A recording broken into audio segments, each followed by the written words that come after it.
So, as you can see, I already have some of the stuff done. The coil's out because it was only supposed to be an AC coil change out.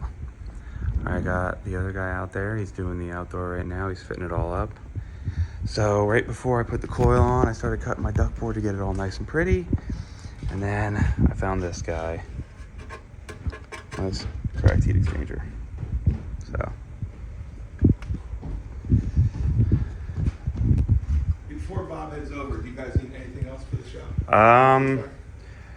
No, anything we'll need will be like stuff from Home Depot, like PVC, but I probably already have it on the truck.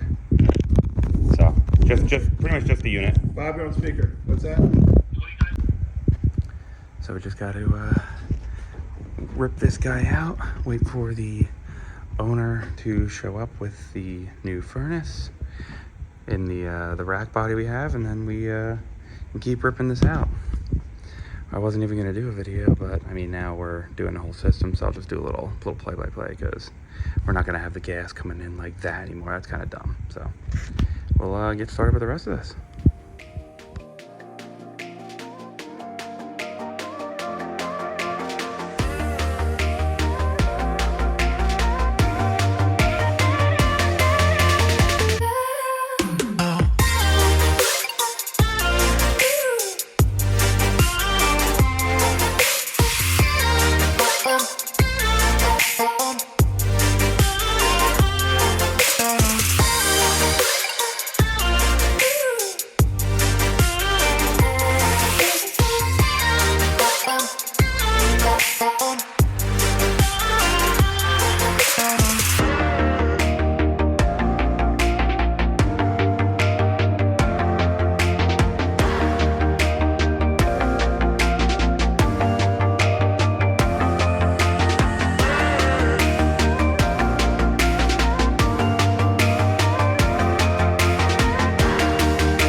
Okay, we are all set up.